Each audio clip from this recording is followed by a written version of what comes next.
People, welcome to another episode of Drive to Survive Season 6. This time we are at episode 8. We are nearly there, people. We're nearly finished. And this one is all things Ferrari. Yes, Forza Ferrari is the title that they went with in this episode because it was all about the prancing horse. It was all about Scuderia Ferrari.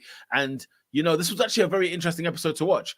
It was really heavy on what Ferrari means to Italy, to the nation of Italia. And it was a great episode in all fairness. And, you know, the main people in this episode was Fred Vasseur, Charles Leclerc, and Carlos Sainz, obviously, as you could imagine. But we get the scene of about, you know, the Fred Vasseur being the new team principal. Ferrari have been up and down over the last few years. A team that has got bags of potential. A team that has had a brilliant car for a long time, but they just haven't seemed to get over the line in terms of, you know, making those race wins count towards championships. They haven't won the championship since Kimi Raikkonen. Okay, it's been a long time. Kimi Raikkonen won the championship with Ferrari in 2007, and even then, I mean, how they won the title in 2007 is a mystery, okay? In 2008, they last won the Constructors' Championship as well. We are talking about a team that has not won a title in this decade or the decade before, okay? This is what we're talking about here.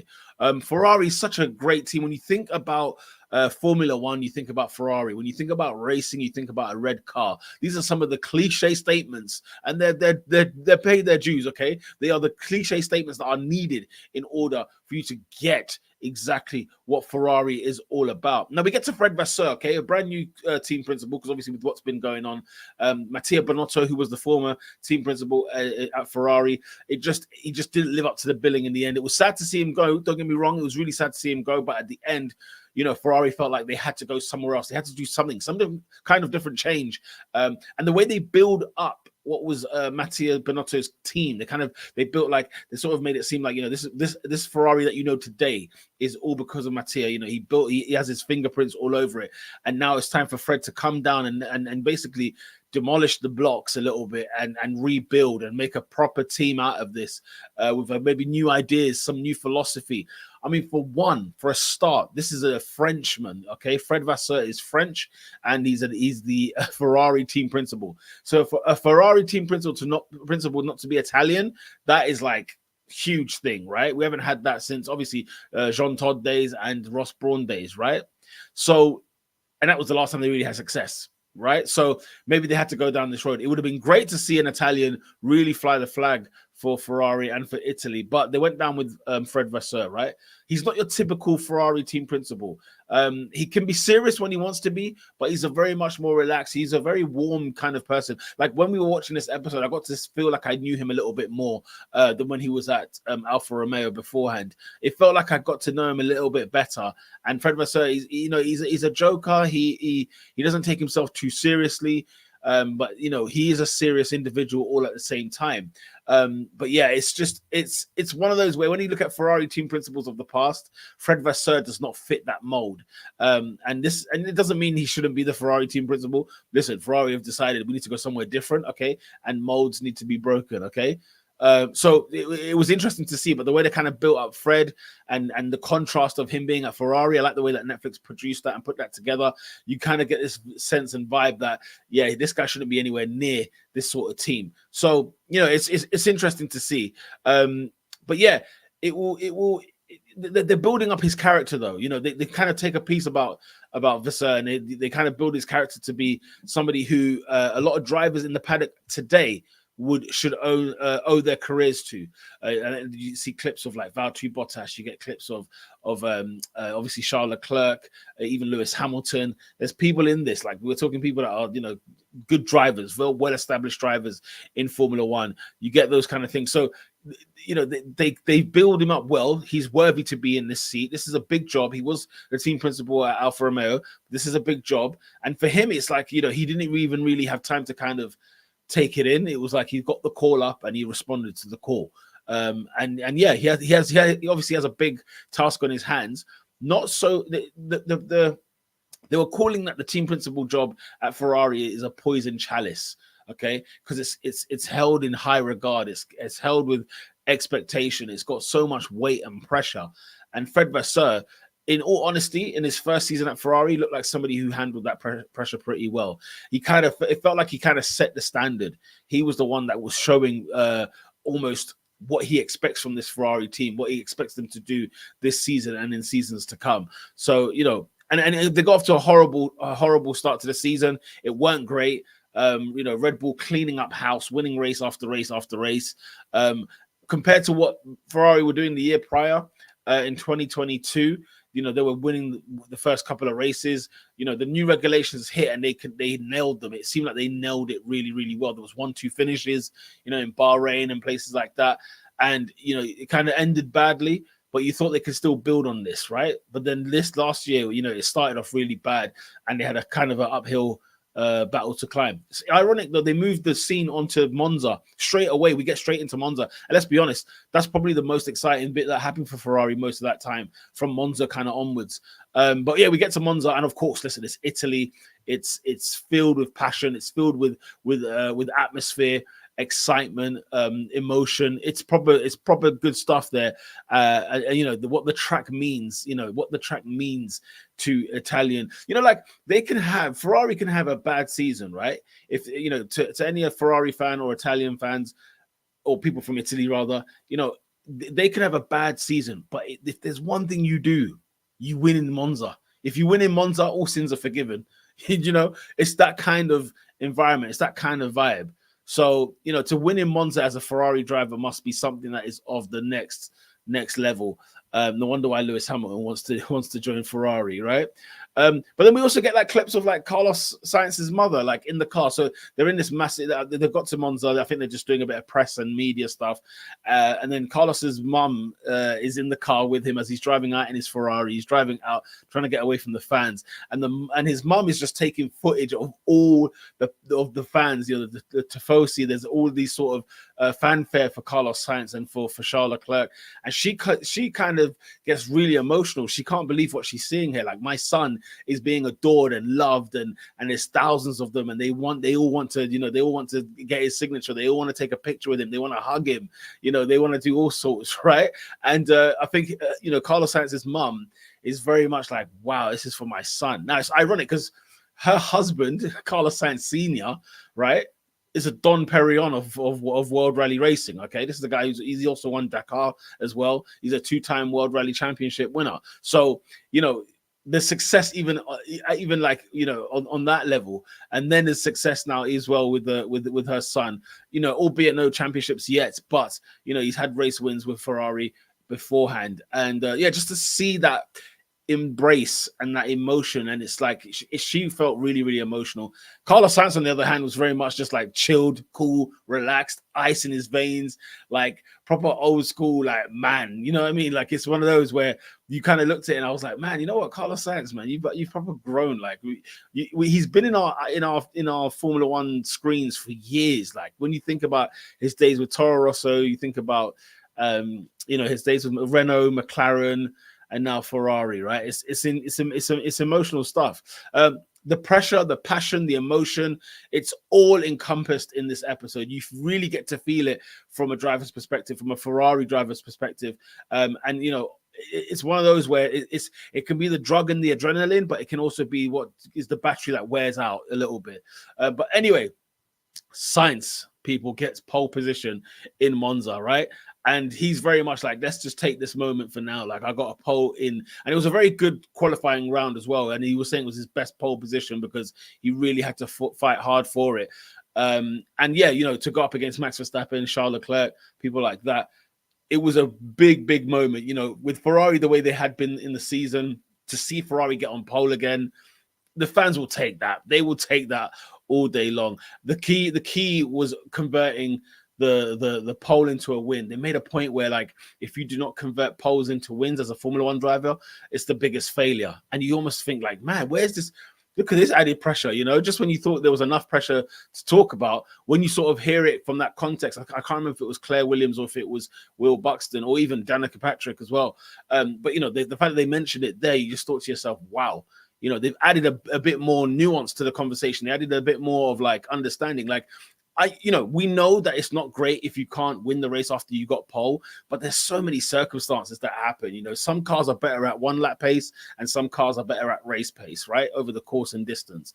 But to hear it like that in Italy, in Monza, it was just like, yeah, crazy. And Fred Vasseur even mentioned, like, look, I'm trying to tamper everyone's expectations. I was hoping that when I got here, it wouldn't be this like ferocious and whatnot, but of course it was. They're never going to stop supporting their team regardless. Regardless of the scenario or the situation that they're in, regardless of what kind of season they're having. We get to the race, and in the course of the race, it kind of goes through quite quickly. But then, we're looking at a situation now where they were fighting for the race win, right, with Carlos Sainz, and then afterwards, they're getting beat up by Red Bulls. Both Max and Sergio Perez passed them both, and now it's between Charles Leclerc and Carlos Sainz fighting for like the third position as such. I mean, the team would have been happy, and I think that Tifosi, given the circumstance, would have been happy to just see those two cars come away, third and fourth, happy days, all singing and dancing. But they were really fighting each other, and the way Netflix caught the eyes of the fans as well as the Ferrari team when the two drivers were battling against each other. When I say it got risky, it got absolutely sketchy when it came to the battling. They were twice they nearly kind of crashed into each other. There was a lot of locking up because they were fighting really hard. It was quite aggressive racing. They didn't touch, they didn't crash, but they really did put that race on a knife edge.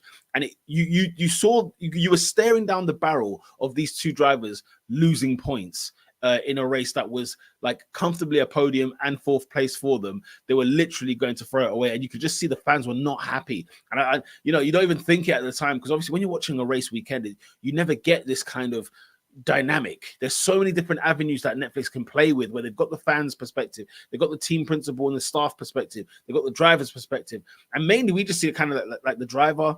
Maybe we hear a team radio, and then the commentators who commentate on the race. That's as much as you get. But the fact that you could see like the reaction of the crowd. Some of the crowd, they caught footage of the crowd speaking. They nearly cost us points. They shouldn't be fighting each other. Like we were there. We were happy to see them go through. They kind of cover and it closes off because they're both very frustrated. And I don't think they're frustrated with each other as such. They're just frustrated with the whole situation. They drove hard. They raced really hard.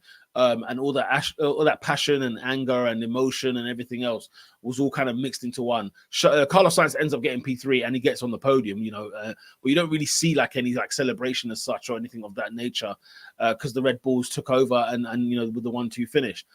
But a lovely scene that takes place next is you see Fred Vasseur and you see Carlos Sainz and Charles Leclerc just having lunch, a bit of pasta. My stomach started rumbling, okay? I was looking forward to that. I was thinking, oh, maybe I should get some pasta. Maybe I should go over to a nice Italian restaurant and sit down, have a nice little... It looked really delicious what they were eating. God knows what the flavor was or whatever. But, but it was so good to see that all three of them, the camaraderie there amongst the three, you don't really see that often. I don't think I've seen it in Netflix before on this Drive to Survive series. I don't think I've ever seen where they've had the team principal and the two drivers actually sit and have a conversation and discuss, very respectfully, very amicably, and really talk about, what, we pushed hard. They were all in agreement. Like Vasseur laid the story down, like kind of the foundations down. Like, look, guys, we have to do better. I think we raced too hard in Monza. And like the drivers were just like submissive. They agreed. They were like, look, we drove too hard. We were just trying to do so well. We really want to do well. And Fred was like, yeah, you can do well, just as long as it doesn't go over the lines. And they were all in agreement, really. And they were like, you know what, let's we got the points. We've done with Monza. Let's get to Singapore. Let's see if we can do this. Let's actually push on and try and fight for this win in Singapore. Now, bear in mind, up until Monza, no other team had won a race. So you're talking about, at least 17 or so, or whatever. I think it was 14 races or whatever, where they'd won in a row. Red Bull had won in a row, whether it was Max Verstappen or Sergio Perez. So even the thought of them winning a race with it was quite bizarre. But obviously over the season, cars upgrade, they go through some changes, and obviously they found something. Fred and the team, they found something in this car that they could help them proceed further on. But yeah, so we get to Singapore. And the conditions are brutal. They kind of line it up where, like, look, Ferrari are going to find it tough. You know, the Charles and as well as Carlos, they're going to find this very, very difficult to race in these conditions, to qualify in these conditions. But Carlos Sainz gets pole position in Singapore, okay? And then, you know, the teammate working together for Sainz for a win is kind of what the strategy was. After the qualifying situation, you can then get into the race, and Charles Leclerc is like being sacrificed almost during the race because he's trying to bunch up the rest of the pack. It's a Ferrari 1-2, and he's bunching up the rest of the pack, right? And at some point, if he's going slower, it was kind of like he's being fed to the lambs, really, to slaughter. Sorry, like a lamb being fed to slaughter. What am I talking about? The Mercedes are right there behind them. The Red Bulls are behind them. The McLarens are also there as well behind them. And it seemed to have been going wrong. It was a very, very tough race, but Carlos Sainz does come through in the end, and it was like a very well-worked team effort. I think Leclerc ends up finishing P4 because he's getting cooked at some stage. The tires are done. He changes them, and obviously he can't really replicate the pace that he was doing earlier. And Carlos Sainz wins the race, and he wins the one and only race that is won by a non-Red Bull driver that season. Only Ferrari won the race that was outside of Red Bull, which is incredible, which was really, really incredible. So to see that happen, it was good to just see Carlos Sainz get his win. Fred Vasseur kind of, what the things he's putting in place, little by little, they're coming together. Charles Leclerc, though, comes across as very good. The character of him comes across very well, whereby, he's helped his teammate there. And, he's done anything but learn. All he can do is learn from that, and his time will come. And he was saying, like, today this wasn't about me. This wasn't my race to win. It was Sainz. And so bravo to Carlos Sainz. It was the first time that a Ferrari team, or let's say the first time a Red Bull driver didn't win in 15 races. They won 15 or 14 or 15 in a row. Okay. And now, thanks to Carlos Sainz, thanks to Fred Vasseur, thanks to Charles Leclerc, faith is restored back in Ferrari. The faith is now there in Ferrari to be like, okay, here we are. Now we can probably push on. Let's grow on this. Let's develop this car. Let's head there. And Fred's got a big challenge and a big task on his hand. That's how the episode ends, with the victory in Singapore. It's a good day because, and Carlos Sainz was saying it was probably his best victory in Formula One because of how hard fought it was, because of the circumstances that it was in. It was because he won a race the year prior, but the Ferrari was good value for money then. Whereas this year, you would have to say, if you're going to beat a Red Bull, you've got to really be good. Now, Red Bull didn't have a good race at all. They didn't have the best of luck, but nonetheless, they had a fairly decent strategy nonetheless. And Ferrari, honestly, they smashed it in Singapore, and it was really good to see at the end. It made you feel good. It was like a very good warmth of emotion there at the end. Netflix has to pull at the heartstrings, and they do it ever so well. Faith restored back in Ferrari. Let me know in the comment section what you thought about this episode. Let me know what I missed out on. Let me know what we should be talking about here. How did you find the episode in total, in general? And leave your comments in the comment section so we can respond to that. And smash a like on this video if you like content like this. Drive to Survive Season 6, Episode 8, Forza Ferrari. Until next time, lights out.